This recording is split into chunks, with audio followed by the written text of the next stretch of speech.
नमस्कार। आकाशवाणी जयपुर अजमेर से प्रस्तुत है प्रादेशिक समाचार।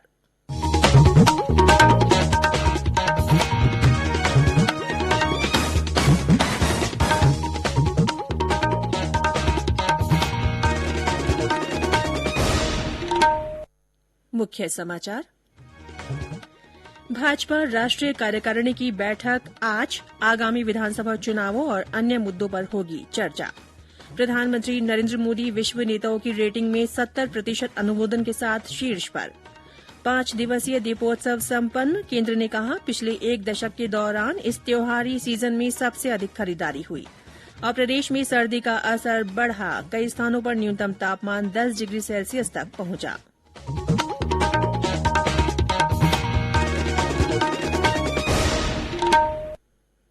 समाचारों के साथ मैं रितिका गुप्ता। देश ने कोविड टीकाकरण अभियान के अंतर्गत 108 करोड़ से ज्यादा टीके लगाकर इतिहास रच दिया है। इस महत्वपूर्ण कार्य में योगदान करने वाले चिकित्सकों, नर्सों और अन्य स्वास्थ्य कर्मियों का आकाशवाणी अभिनंदन करता है। इसके साथ ही हम आपको सतर्क भी करना चाहते हैं कि कोविड अभी समाप्त नहीं हुआ है। आप सभी से हमारी अपील है कि जल्द से जल्द दोनों टीके लगवाएं और अन्य लोगों को भी टीके लगवाने के लिए प्रेरित करें। त्योहारों के समय कृपया इन 3 आसान उपायों का पालन अवश्य करें। मास्क लगाएं, 2 गज की सुरक्षित दूरी बनाए रखें, हाथ और चेहरा साफ रखें। और अब समाचार विस्तार से। भारतीय जनता पार्टी की राष्ट्रीय कार्यकारिणी की बैठक आज नई दिल्ली में होगी। बैठक की शुरूआत भाजपा अध्यक्ष जगत प्रकाश नड्डा के उद्घाटन भाषण से होगी और समापन प्रधानमंत्री नरेंद्र मोदी के संबोधन से होगा। पार्टी के राष्ट्रीय सचिव अरुण सिंह ने बताया कि बैठक में राष्ट्रीय कार्यकारिणी के सदस्य के रूप में काम कर रहे पार्टी के वरिष्ठ नेता भाग लेंगे। उन्होंने कहा कि इस दौरान 5 राज्यों में होने वाले विधानसभा चुनावों और अन्य मुद्दों पर विचार विमर्श होगा। श्री सिंह ने बताया कि कोविड प्रोटोकॉल के मद्देनजर बैठक में कुछ सदस्य वर्चुअल माध्यम से भी जुड़ेंगे।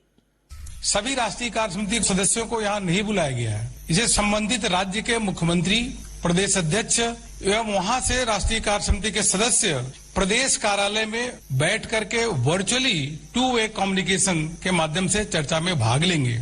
इस बैठक में प्रस्ताव वियोग पे चर्चा होगी और उसी के साथ साथ आगामी विधानसभा के 5 राज्यों के जो चुनाव होने वाले उस पर विशेष चर्चा होगी और उस पर मंथन होगा। प्रधानमंत्री नरेंद्र मोदी विश्व नेताओं की रेटिंग में शीर्ष पर हैं।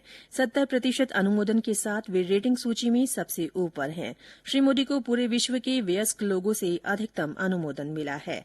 वर्ष 2019 में मॉर्निंग कंसल्ट पॉलिटिकल इंटेलिजेंस के पूरे विश्व से आंकड़े एकत्र करने की शुरूआत से ही प्रधानमंत्री मोदी को 60% से अधिक अनुमोदन मिलता रहा है।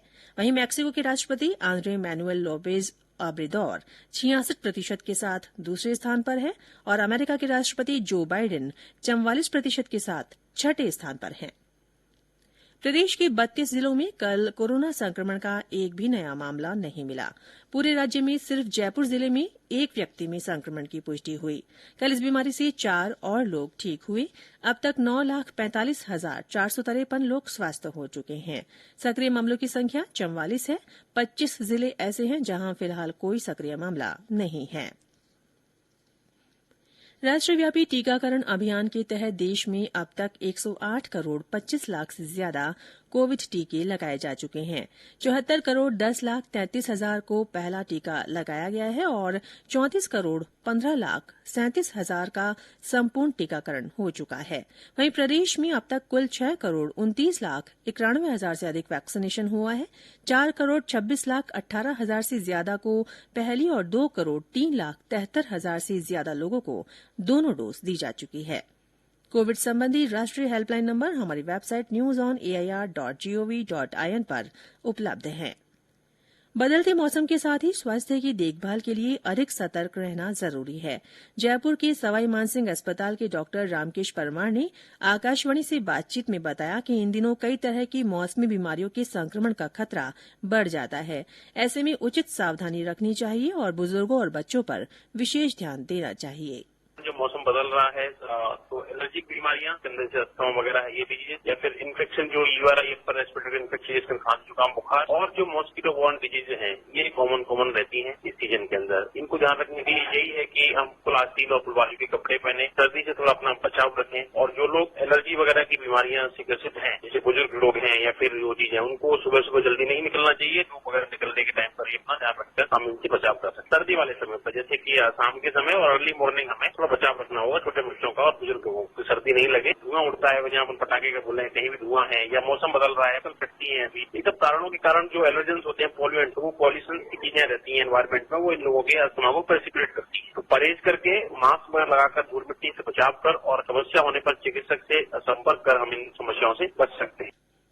ये समाचार आकाशवाणी जयपुर अजमेर से प्रसारित किए जा रहे हैं। समाचार अभी और भी हैं, उससे पहले कोरोना जागरूकता संदेश। चलो मिलकर एक शुरुआत करें, चलो एक फैसला आज करें, मास्क नहीं तो टोकेंगे, कोरोना को रोकेंगे, चलो एक इरादा करते हैं, चलो कुछ वादा करते हैं, मास्क नहीं तो टोकेंगे, कोरोना को रोकेंगे। प्रादेशिक समाचारों में फिर से आपका स्वागत है। 5 दिवसीय दीपोत्सव कल भाईदूज पर्व के साथ संपन्न हुआ। देर रात तक बाजारों में चहल पहल देखी गई। इस बार कारोबारी जगत में भी उत्साह नजर आया। कोरोना संक्रमण घटने और कोविड पाबंदियों से छूट के बीच लोगों ने जमकर खरीदारी की। इस बीच केंद्रीय वाणिज्य मंत्री पीयूष गोयल ने कहा है कि देश में पिछले एक दशक के दौरान सबसे अधिक खरीदारी त्योहारों के इस मौसम में हुई है। उन्होंने बताया कि इस दौरान 1,25,000 करोड़ रुपए से अधिक के उत्पाद बेचे गए। श्री गोयल ने कहा कि खुदरा क्षेत्र के लिए ये दिवाली धमाके के समान है। उन्होंने कहा कि छोटे उद्यमियों और शिल्पकारों के लिए ये त्योहार उत्साह लेकर आया है, क्योंकि उपभोक्ताओं ने स्थानीय उत्पादों की खरीदारी बढ़ चढ़कर की है। और अब आजादी का अमृत महोत्सव से जुड़े समाचार।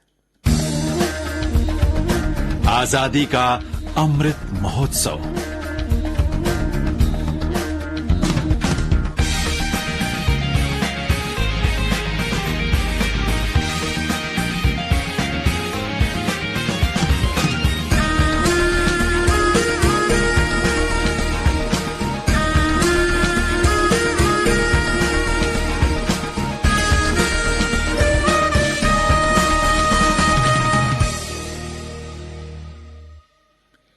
अमृत महोत्सव कार्यक्रमों की कड़ी में सरदार पटेल के जीवन और देश को एक करने में उनके योगदान विषय पर वर्चुअल पैनल डिस्कशन का आयोजन हुआ।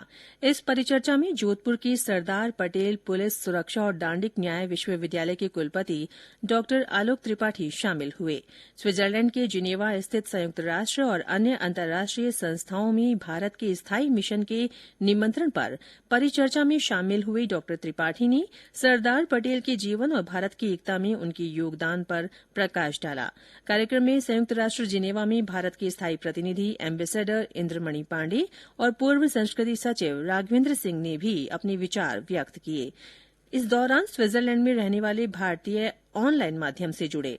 कार्यक्रम में राष्ट्रीय एकता दिवस पर बच्चों के लिए जिनेवा में आयोजित हुई निबंध और पेंटिंग प्रतियोगिताओं के विजेताओं के नाम भी घोषित किए गए। बाड़मेर और जोधपुर के बीच चलने वाली पैसेंजर ट्रेन का संचालन आज से फिर शुरू हो जाएगा। कोविड के चलते इसे रद्द कर रखा था। ये ट्रेन जोधपुर से बाड़मेर के लिए दोपहर 2 बजे निकलेगी, जो करीब 22 छोटे बड़े स्टेशन पर रुकते हुए शाम करीब 6 बजे बाड़मेर पहुंचेगी। वहीं बाड़मेर से ये ट्रेन रात को करीब 12 बजे वापस रवाना होगी, जो सुबह करीब 5 बजे जोधपुर पहुंचेगी। देश के उत्तरी हिस्सों में हो रही बर्फबारी और पश्चिमी विक्षोभ के असर से प्रदेश में सर्दी का असर बढ़ने लगा है। कई स्थानों पर न्यूनतम तापमान 10 डिग्री सेल्सियस तक पहुंच गया है। बढ़ती सर्दी के बीच लोगों की दिनचर्या में अब पूरी तरह बदलाव आया है। मौसम विभाग के अनुसार आगामी दिनों में तापमान में और गिरावट होगी। और अंत में मुख्य समाचार एक बार फिर। भाजपा राष्ट्रीय कार्यकारिणी की बैठक आज नई दिल्ली में होगी। आगामी विधानसभा चुनावों और अन्य मुद्दों पर चर्चा की जाएगी। प्रधानमंत्री नरेंद्र मोदी विश्व नेताओं की रेटिंग में 70% अनुमोदन के साथ शीर्ष पर हैं। 5 दिवसीय दीपोत्सव संपन्न हो गया है। केंद्र ने कहा है कि पिछले 1 दशक के दौरान इस त्योहारी सीजन में सबसे अधिक खरीदारी हुई है। और प्रदेश में सर्दी का असर बढ़ गया है। कई स्थानों पर न्यूनतम तापमान 10 डिग्री सेल्सियस तक पहुंच गया है। इसी के साथ प्रादेशिक समाचार बुलेटिन समाप्त हुआ। हमारा अगला बुलेटिन हिंदी में दोपहर 12:30 बजे प्रसारित होगा। नमस्कार।